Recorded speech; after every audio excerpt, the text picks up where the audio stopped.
Hey everybody, Wayne here.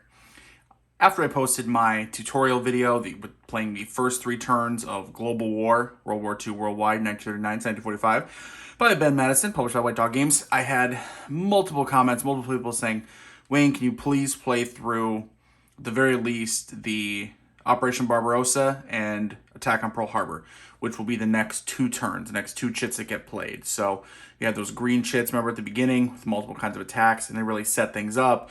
And now it's going to be Operation Barbarossa because France has fell last turn. And if it's fourth turn or later, Operation Barbarossa will occur. And then the turn after that will be Pearl Harbor. I will play those out since I had multiple people asking. However, that's all I'm going to do.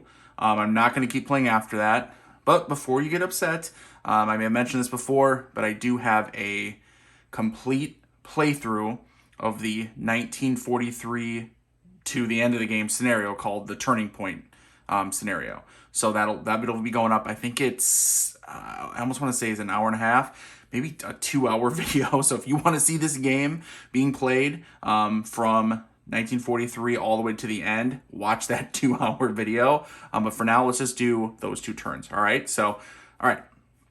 Start at the beginning. It would be chit draw, right? But we don't need to chit draw. We have Operation Barbarossa. We're playing this chit. Now, very simple, but kind of before you flip it over, you want to go ahead and say, all right, Operation Barbarossa is launching. The only direct change on the board is that the Soviet Union is now obviously at war with Germany. So the Soviet policy chit moves from neutral over to war versus Germany. Now you can go ahead and flip the chit over. And now you can see what we're going to have, right? So we're going to have one attack on front A, Western Front, 7 attacks on front B, Eastern Front. Obviously, that's Operation Barbarossa itself. And then 2 attacks on front C, the Mediterranean Front. So let's go ahead and begin the normal turn start phase. Place the turn chit here. We'll deploy units from the box. We had, what was it, a U-boat and Churchill. Yep, so U-boat down to the U-boats available box. Churchill go into his holding box.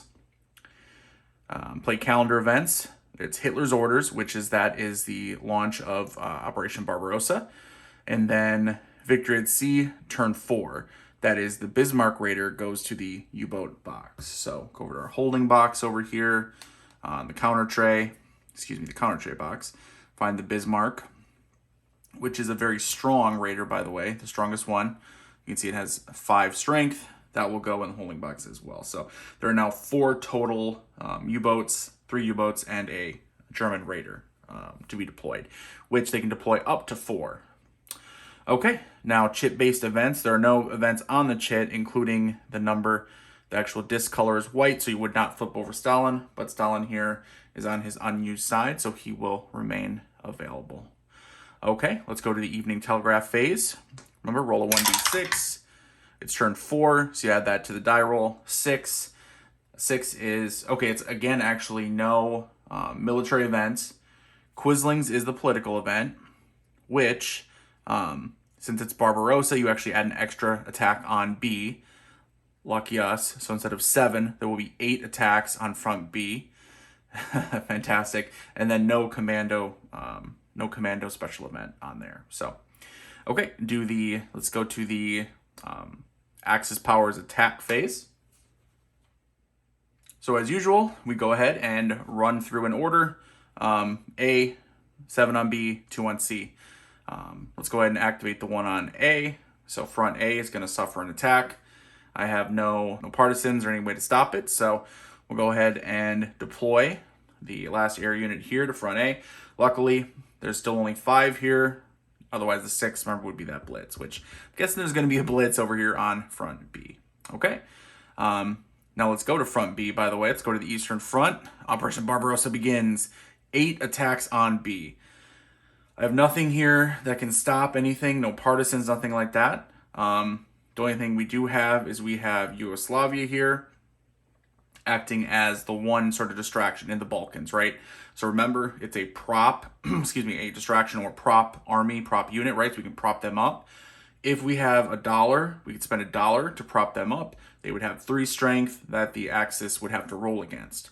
However, it does take $1. We do not have $1. We're at 0. We spent all of our money last turn. So unfortunately, we can't prop them up. So it still absorbs a hit, right? It absorbs one of the attacks, but it's an automatic success. So we go ahead and I believe we actually, do we flip him over? Is that what it is? Yep. And we flip him over to show Greece. And now you say, okay. Now there's Greece. There's another one. Okay, yep. Again, we don't have any money, so he's going to go ahead and absorb another attack. So we'll go ahead and discard Greece, which will cause the Greece surrender. So that absorbed 2 of the attacks. So now we're down to 5 attacks. Oh, excuse me, 6, because, yeah, there was 8. There was extra. With the Greece, Greece falling, you go ahead and find the Greece surrenders chit and place that. So here it is, Greek surrender. So go ahead and place that in the Balkans holding box here. Now what that does is, first off, it allows, right, there's no more distractions there, so the Axis can continue their attack in the Eastern Front, actually heading into Russia. Also, that allows the Caucasus Crisis special event, which is the Crescent. I don't think it's been, it hasn't been on anything that comes later chits. Here's one where it has it on there. See right here, that'll be Caucasus Crisis, which leads down the path of Turkey, possibly entering Iraq, Iran, etc. It's kind of heads down that path. Let's just say it's not good for us. So that does open up that for future turns. Okay, Greece is taken care of. 2 of the attacks were absorbed by Yugoslavia and then Greece. So we're down from 8 down to 6. So now we will suffer 6 attacks on the Eastern Front. So first one, again, remember they always pick the strongest armies. So Army Group Center, 1. Army Group South, 2. Army Group North, 3. The Romanians, 4. And now for the 5th, it's going to be a blitz. So you place the blitz counter on here, and you go ahead and immediately resolve the blitz. Remember? So how do you resolve it? Very simple. Roll 2d6. Compare that to your high morale cities, 5, 6, 7, 8. We have 1, 2, 3, 4, 5, 6, 7, 8, 9. Whew, good for us. We want lower than the cities. So the blitz fizzled is what the rulebook calls it. You take the blitz and bring it back to the reserves. You then move either a non-Soviet Union city on another front, or if it's on front B, a Soviet Union city. Makes sense, right? You're attacking the Soviet Union. Let's go ahead and grab Moscow here. You go ahead and slide it over to the low morale area. Don't fear though, in the future, Stalin can bring a one of his cities, if it's still on its front side, from the low morale to the high morale box with one of his special actions. Great Patriotic War is his ability. You would flip it over and then move it over. So, but for now, it's on low morale and still on the front Moscow side. Then we get a free attack on the target front. Now we get to pick what we want to attack, right, as usual. So I always recommend, especially in a situation like this, you're probably going to want to attack the weakest army, attack the weak link, right? And that is Romanian army here. So there are no modifiers, anything like that going on. It's going to be a straight die roll, strength of 2, so we want a 3 or higher. We're successful, so we're going to go ahead and send Romania to the reserves. Now, front B, they had one more attack, I believe. Because they used the 5, and there was a 6th attack. So thankfully, because we were able to get Romania out of there, their sixth and final attack for the turn will just deploy Romania back to the Eastern Front. There will be no second blitz. My first game I ever played, I had, double blitzes on the Eastern Front. Not fun at all. So, okay. We handled the attacks there on front B, Operation Barbarossa. Little blitzkrieg action. So now we go 2C, so check down Mediterranean front. There's going to be 2 attacks down there. We have Malta, though. So Malta is on the front side. It is available to help defend. So front C, there'd be the Africa Corps, and then it'd be the Italian 5th here. How do we go ahead and handle that with having Malta? Pretty simple. With Malta, you get to roll 2 dice, which there's 2 little dice symbols on there, 6-sided little symbols. You get to roll 2 dice. We get to choose one. We block deployment of a unit. So, right, that first attack on a 5 or a 6. Rolled a 1 and a 2. That's no good. Therefore, whatever number we pick, which in this case, we're not going to be able to block a deployment at all. So we could pick one or the two. It doesn't matter. Say we pick the two. We pick the highest number. Okay, you compare that to the number of armies on the front before the attack, which there's 1, 2, 3. 2 obviously is less than 3. Therefore, Malta is not flipped over. Because the flip side, remember, is where we started the game with Malta besieged. You don't want that, because then if it takes another hit, it is discarded, and that is very bad. So Malta remains on its front side. However, right, we failed to prevent the deployment, so there will be Africa Corps will now deploy to North Africa. Mediterranean front, box C. They do one more, right? So let's go ahead and roll again with Malta. All right, a 5. So we can take the 5, right? So 5 or 6, remember, stops the deployment. So we do block the deployment of the Italian 5th. Now you compare the 5 to number of armies. There's 4. If it's greater than, you flip Malta to besieged. So just shows the pressure that, Malta is under, surrounded by the enemy, and is in danger, right, of being invaded. So, all right, that is it for the attacks. All the attacks on the Chit. Now, here's where, with Barbarossa is now launched, here's where you have something different. So after Barbarossa, you now deploy the Panzer. So grab the Panzer from the German ground forces box on the counter tray. Oops. It has a Panzer side and a Tiger side. It's going to be on the Panzer side for the beginning of the game. Go ahead and deploy that to front B. It'll be on front B until it is removed by attack, or if there's a blitz. Either way, then it gets pushed back to the tray. Every turn, it will go back to the box. It'll be deployed unless it had been removed that turn, or unless it's a winter turn, which are these blue ones here. 42, 43, 44 winter turns. Key with the Panzer, and because I'm not going to play, well, I guess I will play one more turn, so you may see in action. The Panzer has to be attacked first, So it kind of is acting as almost like a blocking force, right? It's the spearhead of the army. It's going to have to be attacked first before you can attack anything else, which, as you can see, it's a 4 strength. Remember that Romanian army that we targeted before, the weak link, right? That's a 2. Nope, we're going to have to go with that Panzer first. Okay, that is it for the Axis powers attack phase. Let's go to the economic warfare phase, and we'll play that out like we do regular. Okay, let's place our available convoys. We do have to be careful. We only have 3 convoys. One that's on the U.S. East Coast, not built yet, and then we have 4 of the U-boats, so we have to be very careful. So let's go ahead and build one up here. Put the Norwegian one up there. Why not? It doesn't really matter, but we'll keep it a little thematic. Let's do over here and over here. And I still don't know if it's going to help, but we're going to do what we can. So, all right, now we go ahead and roll for U-boat deployment. 2d6. Rolled a 7 with 4 units. So 7 with 4 units. Puts 2 of them in area 4, 2A, and 2C. So 2 of them in area 4. And what you do, by the way, once you have a raider, you go ahead, the raiders get placed first, and they always get placed at the highest value area. Which traditionally, obviously, is usually, depending on what you roll, but it's usually going to be the 4 or the 3.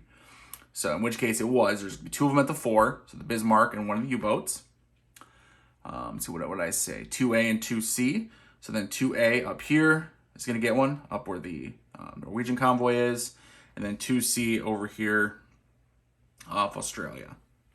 Okay. We will, if we had ASW, which again will come later in the game, you won't see it in action. We would go ahead and either be somewhere or we'd assign it somewhere it says ASW, get to attack. No good there. We'll gain our money. That's not contested, which contested, here's not 2. So we get $2 million from the convoy here at 2B. Now, starting next turn, well, technically it won't be next turn, I don't think. Well, actually, maybe it would be because, well, let me just skip ahead. Once Pearl Harbor happens and the U.S. is involved in the war, then see where it says British naval assistance on 2B? If you send a convoy there and gain that money, instead of being sent to your millions of dollars marker, can be given to the United States naval action. That just basically shows that the British, right, the naval assistance that they provided in the Pacific theater. All right, so we got 2, which we're taking as money. That's it for the money. resolve any conflicts. We just have one-on-one here, so he's not destroyed or anything. Same thing here, 1 versus 1, just no effect, just prevents us from gaining money. Now, same thing with the earned presidential bonus. If it was after Pearl Harbor, we would get money. Unfortunately, Pearl Harbor hasn't happened, so we're not going to get any extra money. No Allied strategic bomber yet. We do have Churchill, which with Churchill, I'm thinking we probably want to go ahead and sink the Bismarck. That's what we're going to do. Too strong, so let's go ahead, try to use him to sink the Bismarck. So remember on Churchill, he succeeds on a 2 to 5. He fails on a 1 or a 6. A 2. It's actually the best. It's best to roll low, successful. So 2 or 3, because he's successful in the 2. So the Bismarck is sunk. So what you do is you flip it over to the Prinz Eugen side, and you go ahead and place it back over here in the counter tray.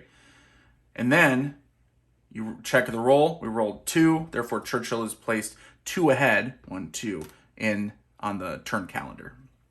So you can see why you want to be successful, right? Obviously, so 2, 3, 4, but the lower, the better, because you're going to get him back sooner. That's good that we got rid of the Bismarck, because that's a tough one to deal with. So, okay. Then we have Stalin, which we can, there's things you can use him now, things you can wait on.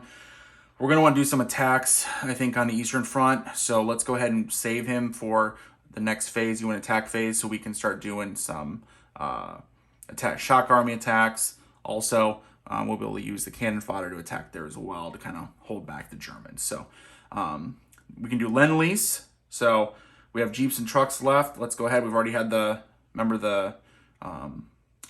thinking of the election, Roosevelt, so he's in, so we're good. So let's go ahead and use the Jeeps and trucks. You gain $3. Yeah, up to $5. Sweet. And then you flip it over, and now it's aid to Russia. So that'd be the last Lend-Lease we will use next turn or whenever. Aid to Russia is +4 cannon meat. Remember, cannon fodder. And then only on turns after Pearl Harbor. So that one we can't do yet. Although technically we'll be able to do it next turn. So anyway, that's it for the economic warfare phase. Let's go to the UN attack phase. Like I said before, we definitely want to go ahead and just get some attacks in on front B. Hold back the Germans, a little bit of a counterattack, right? So the first winner, get a little bit of counterattack going here. So let's flip Stalin to used and use him for his shock armies attack. He gets to roll 2 dice, remember, and take the highest one. And we're going to attack, obviously, front B, and we have to target the Panzer with 4 strength. So we need a 5 or a 6 on one of these dice. We got a 5, so that Panzer is sent back to the box. Perfect. Reserves. Get him out of here. That's good. We're lucky on that one. Okay, let's see. Let's go ahead and launch let's use a cannon meat. So we're at 8. Let's use a cannon meat. Go down to 7. The cannon meat will be, you can do attack on, front B, Finland, Sinkiang, or the Caucasus. So go ahead and do it here. Go ahead and attack Romania there. So the Romanian army is a 2, so you get 3 or higher. Failure there. Let's use another cannon meat. Attack again. Romanian army, 3. We got him. So get him out of here. I'm trying to think if we should do another one, because that's what, 3, 4. Yeah, let's try one more cannon meat, and we'll attack army group north there with a 3. So we need a 4 or higher. A 2. I don't want to blitz though, but let's see, because he'll go 1. No, we'll leave. Well, we'll leave it here. No, let's go ahead and spend some money. We need to attack on the Western Front because we got 5 units out here. Let's spend $1 million and launch an attack against the weak unit. No other modifiers that I can see, so we just need to roll 3 or higher to defeat this unit. Boom, we got him. And let's do one more attack this 3 unit here. Oh man. Well, I want to save.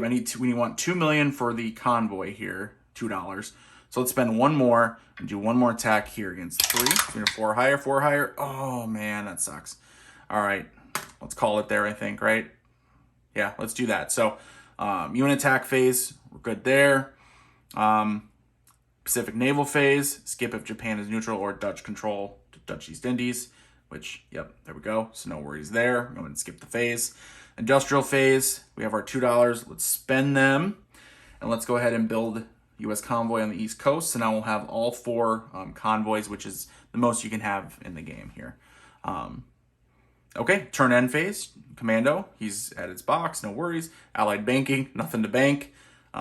Military event, there was none this turn. Naval reset. Let's grab our convoys. This one holding box and grab those U-boats. What are there, 3 U-boats? 3 U-boats and 4 convoys. Well, we'll get a little bit of money, at least. Okay, and no worries with India. So it's the end of the turn. End of turn 4, Operation Barbarossa. We'll start turn 5, which is Pearl Harbor. All right, turn 5, late 1941. Pearl Harbor attack occurs. All right, so what do we do as usual? We're not drawing a random chit. We already got a Pearl Harbor chit right here. Okay, we're going to go ahead and place him on the calendar here. Pointing units, there are none. Play calendar events. Victory at Sea, number 5, which is the Cormorant Raider goes to the U-boat box. So the, if I can find it here. Oh, here it is. Cormorant Raider goes to the U-boat box. So I guess they have 4 after all. Totally forgot about that one. Now, flip over the old Pearl Harbor turn chit, and here we go. Pearl Harbor occurs. So what it does is, obviously, Japan and the U.S. are now at war.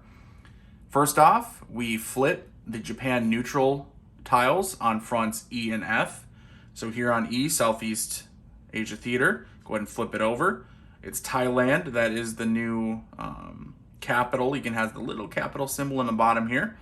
And then you flip over on F, which that is Bataan. So what you can see, U.S., right, 3 strength, little dollar symbol on there. So that'll act as one of those prop, right, prop or distraction armies. Go ahead and place him there. Let's see. Then we will go ahead and find Singapore. So the Great Britain, English here. Singapore, place him on over here in front E, Southeast Asia Theater. We'll now deploy Japan, the 14th and 31st Armies to front F. So find them in the reserve, 14th and 31st, place them over here. Move the U.S. president to the leadership pool. Now I already did that. It didn't matter. It doesn't really matter. The point is though, now he will now, Roosevelt we had, right? Remember, because he won the election, he will now give us that $2 on his chit, right? So he's got the $2 on the chit. He'll now give that to us every turn during the economic warfare phase, which, trust me, we need that money. And finally, actually not finally, there's 2 more things. 1, we check for the Brazil Navy, which we roll a 1d6. And we got the worst result, which was a 6. If we had gotten a 1 through 5, the Brazil Navy would actually come forth and would be placed on 1B here and would act as an escort. So, if we put our convoys there and then U-boats show up, or just U-boats show up in general, the Brazilian Navy would actually fight them with the escort action as they fight. However, we rolled a 6, which means he will not be deployed there, which is a little bit of a bummer and shows you how the chaos and luck or unluck of war happens. Finally, this one's finally, a random U.S. carrier is taken from the cup. All right, so we have our little carrier cup. Go ahead and draw from there. The Intrepid, and it'll be placed over here on the counter tray. He can be built for his cost later on, be built / repaired. That represents the damage that occurred, at the Pearl Harbor base. So, okay, that is kind of setting things up. We have the chit now that when we get to that phase is going to go, but here we go. Let's play this out. Evening telegraph phase, because we handled all the turn start phase. Oh, no, we didn't. One more thing. The disc is red, therefore let's flip Stalin over. Perfect, thank you. Let's go to the evening telegraph phase. Go on here. We're at a 5, and it's turn 5, so a total of 10, which means there will be a military event will be Galland here, which is -1 DRM from all attacks on airplanes on front A. Bummer. Italy, Iraq, and Syria, so Italy already occurred. Iraq, unfortunately, because it happened again, he will get flipped over to, well, now it's harder. Now it's the German side, and his strength went up. And then what was the other one? Syria. Let's see. In Syria, we already flipped him over, so that would be, he doesn't flip back, he just stays there. So now you can see we have the negatives here for C1, for front C and front B. So we're gonna have to go ahead and get rid of them ASAP here. So, okay. All right, and then finally, there is a commando event, Skorzeny. However, it's on Taishin Shudan, the Japanese commando, so no effect this turn. Okay, that's it for the Evening Telegraph phase. Let's go to the Axis Powers attack phase. All right, and before I forget, actually should have been in the play chip-based events, but it's okay, we didn't miss anything. Glad I caught it now. There was the the Caucasus Crisis, right? The crescent here symbol, which could get Turkey to enter the war on the Axis side. So we have to play that out here. All right. So what it is if you have, so Greece has to have been surrendered, which they are. If Churchill's available, you can use him to block this event with his diplomacy. Unfortunately, it's not available. He'll be available next turn. Well, we don't need him next turn. We need him now. So we're going to have to play this out. All right. So what we do is we roll 2 dice. We're going to add that to the number of armies on front B, which is 1, 2, 3, 4. Plus deployed Iran, Iraq, Syrian armies, which we have Iraq and Syrian. So that's 2, right? So 1, 2, 3, 4, 5, 6. And we're going to roll 2d6 and add it up. 7 plus 6 is 13. If it was equal or greater than 16, so 3 higher, we would place Turkey and the Iranian army on its 3 side in the Caucasus, which would not be good. Again, another B minus would be, we've tried to defeat them to get them out of there. Luckily, nothing happens. It failed. However, the Iran army does go on its weaker side, on the 1 side, gets placed in the Caucasus, and then, later on it could end up flipping over. But it gets placed there on his 1 side. Not too bad. Whew, okay. All right, so that would have occurred on, like I said, during the turn start phase, play chip-based events. We already did the Evening Telegraph phase. We're starting the Axis Powers attack phase. In order, we have 3B, 5E. So 3 attacks on front B, and then there'll be 5 attacks on E. So front B, go ahead and launch those attacks. I have no partisans or anything like that, so we're going to go ahead and deploy on B. Deploy the Romanians with 1.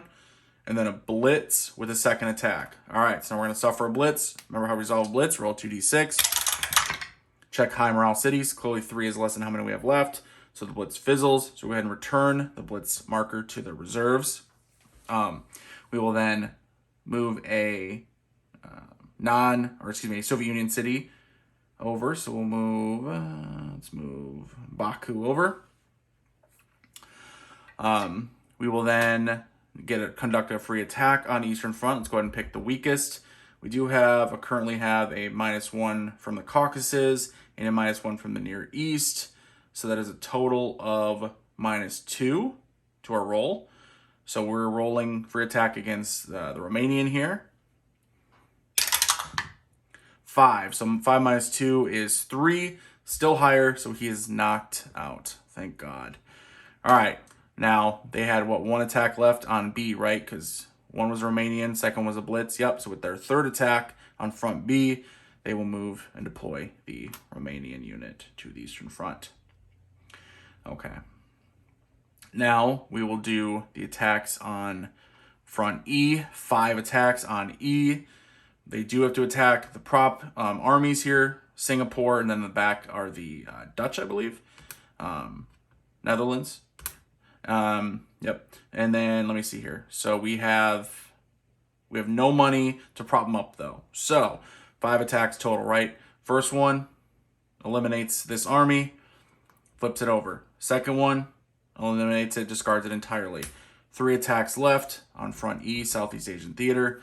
Again, the E would grab the strongest ones. So it'll be the Japanese 15th, Japanese 28th, and then either the Burmese or the Indian. We'll go ahead and use the Burmese army here. Let me see. Okay, those are the attacks. Yep, no additional attacks, so there's nothing for F yet. front F, because once they do launch attacks on front F South Pacific Theater, they'll attack U.S. Patton there first. Okay, that's all for the deploying armies. Now we do deploy the Panzer, though, right? Remember, it's after Barbarossa. It's not a winter turn, not till next turn. So the Panzer, number 4 strength, is deployed. The Eastern Front here, mocking us with his strength. And if there are 3+ armies on front E, which there are 4, you go ahead and close the Burma Road, which next to Burma Road, D -1, right? So any attacks on D here are going to get a -1 thanks to the Burma Road being closed, blocking supplies, blocking transport supplies. So, all right, that's it for the Axis powers attack phase, so the economic warfare phase. Just like before, I'm going to throw some guys out here. Kind of want to throw them around a little bit, different places. We don't want to mess around too much. Want to try to get as much money as we can. All right, roll for U-boat deployment. A 2. Ooh, roll a 2 with 4. 3, 2B, 1A, 1B. I don't think it's worse for us. No, none of them on 4, huh? Imagine that. All right, so the Raider goes to the highest one, right? So it's a 3. 2B, 1A, 1B. 2B, 1A, 1B. 1A, 1B here. Okay, so we actually had 2 survive. So no anti-submarine warfare, excuse me. We gain money equal to the 2. Oh, not him. And 3, 4, so we gained $4. That's pretty nice. We would check for resolve any conflicts. There's only 1 here, so just no effect. 1 here, no effect. See, for instance, here, remember, if we had not rolled that 6, we'd have the Brazilian Navy here. They would then be able to conduct a escort attack on the U-boats. So, too bad, though, for us. We rolled a 6. Now, for the first time, they earn the presidential bonus for having Roosevelt. We gain 2 extra million each turn, so 4 becomes a 6. Hey, trust me, it adds up. All right, Allied strategic bombing? No, not yet. I can't remember when that happens. Must be soon. Coming up, I don't know. Anyway, Churchill, nope, still on the calendar. Stalin, well, we're going to want him for attacks on B, likely. Or maybe over here to try to take them on a little bit. All right, let's see. Yeah, I think we're done with the economic warfare phase. Let's go ahead and do aid to Russia, +4 cannon meat. Yeah, let's go ahead and spend that. It's after Pearl Harbor, which it's after Pearl Harbor. Discard that. Cannon meat goes up to 9. Perfect. Okay, yep, let's go to UN attack phase. I want to attack, let's see, shock armies. What can Stalin use shock armies on? From BD, Finland, Sinkiang, or the Caucasus. He can attack the Caucasus. So, all right, so he'll go ahead. Yeah, but that's kind of a waste. You know what? He's going to use Stalin for his shock army. Because he has to roll 2 dice, let's do it on the Panzer, right? So attack the Panzer. 5 or 6. A 6. Beautiful. Let's say technically, I think there's a -2 from here and here, but you always succeed on a 6. So the Panzer is eliminated regardless. Very nice. Good luck. So we roll a 6. Luckily, we roll a 6. Roll a 5. No good. Okay, and that was Stalin. So now let's go ahead. Let's spend $1 million. Let's launch an attack against Iran here with his 1. 4. Go ahead and eliminate him. Perfect. Get out of here. Let's launch another attack against Syrian army down here with a 3. So we need a 4, 5, or 6. No good. Let's launch another attack. 4, 5, or 6. No good. Launch another attack. 4, 5, or 6. 5. Get rid of them. So I'm trying to get rid of all these negatives here. Again, he's got it's a C, C-, B-. I wonder if that's for both. So is the unit here C-, B-? I'm really not 100% sure. Probably does, honestly. Let's see, what do we got left? We only got $2 million left. I don't want to spend all my money right now. We need attack on front B, though. So let's go ahead. Let's use some cannon meat up here. So cannon meat, cannon fodder, attack on front B, target the Romanian. We have a -1, I'm going to assume. So we need a 4 or higher to defeat the Romanian. Failure. 4 or higher. Failure. 4 or higher. Failure. 4 or higher. Failure. 4 or higher. Got him. Waves and waves of poor Russian conscripts and soldiers just to defeat the Romanians. Oh, no. Oh, I'm glad I'm not playing out the rest of this game. I don't know how well it's going to go considering how I'm rolling. Okay, I think that's it for now. Let's call it, stop the bleeding there. UN attack phase, I believe we're done. Yeah, we're done. Let's just stop that. Go on to Pacific naval phase. So here now it will happen because Japan is not neutral. So what do? Very simple. You roll a 1d6. You're going to deploy ships from Kure, Japan to the fleets here. If you get a fifth ship, it's going to launch a Kishu, which is a special attack. So let's just see what happens. Let's roll. Roll to 3. So you check the dice. See the little dice symbol at the top of each of these boxes? Midway, Philippine Sea, Coral Sea.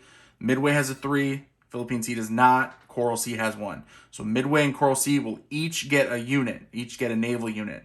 They will get the strongest one. So Midway will get the strongest one here in Kure, Japan, which is the 5, the Yamato.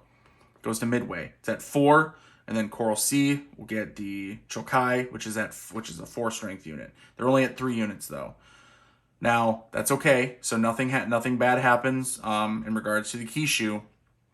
However, say there was still 4 here, and next turn comes along, they launch a Kishu. They get a unit here in Midway. That'll be 5. One of our U.S. carriers will move from the cup to the tray, and then one non-Soviet Union city will be moved from high morale to low morale, which, as we know, is very, very bad. Okay. Yellow disc event. Nope, it's a red disc. So we don't have to worry about that.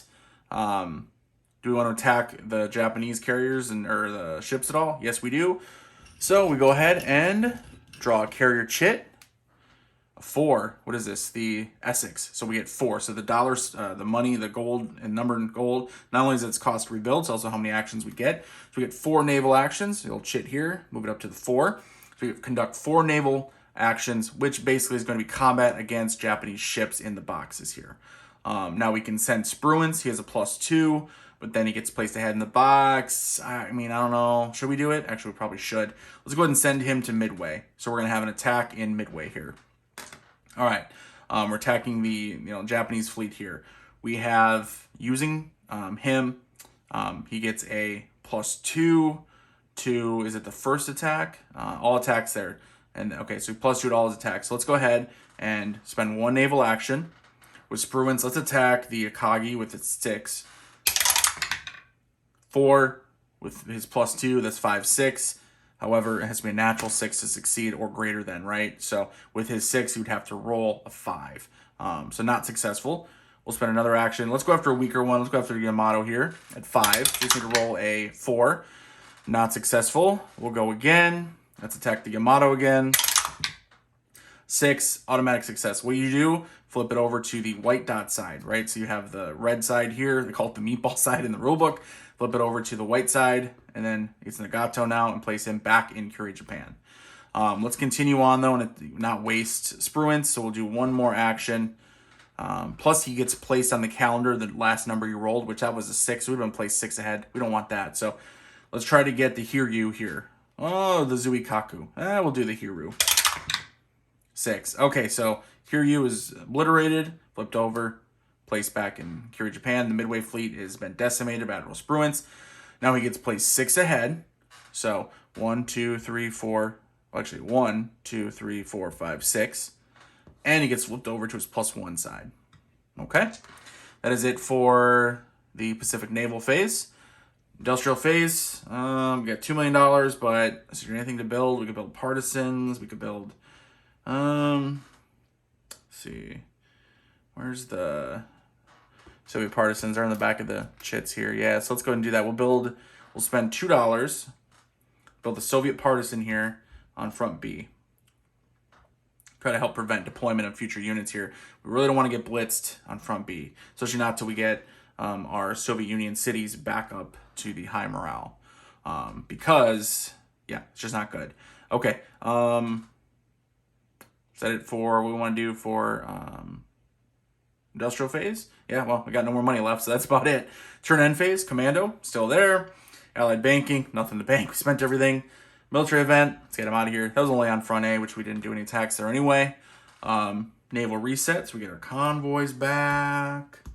And they get all their U-boats and the Raider back, which Raider only has strength of 1. So I think we're going to have to launch an attack maybe next time against the Raider, next UN attack phase. But again, we decided not to do that. So, okay, that is it. That's the end of turn. That's the end of turn 5, the Pearl Harbor event. I'm stopping the playthrough here. No more. I'm not moving past this on this playthrough. But I did, because I had multiple people asking, I figured, you know what, let me just go ahead and do it so you guys can see it in action. If you have any questions, post below. Hopefully it kind of explains things, how things kind of change as Operation Barbarossa and then, surprise attack on Pearl Harbor happen. From this point on, the game is very wide open. Okay, this is the most scripted part of the game, is what we just did. From this point on, you're drawing random chits, so say next turn, it's going to be attack on A, B, and D. Or, it's going to be an attack on A, B, and E, and then a random area, or a siege, if any of the areas be siege, which they won't be that soon. So the die roll, you'd roll a 1d6, and then pick a random area, etc., etc. Having random events on the calendar happen, having the random events on the chits happen, or let's just say the chit events, and then whatever you happen to roll during the evening telegraph phase. So, again, if you want to see more of the game, I have a complete 2-hour playthrough video of the 1943 Turning Point scenario up on my channel, either before this or after this. Just depends on how I get things edited and uploaded. So, hope you enjoyed it. You asked for it. I delivered. You better give me a thumbs up. And if you haven't yet, dang it, you better subscribe. I sure would appreciate it. But until next time, everybody, later.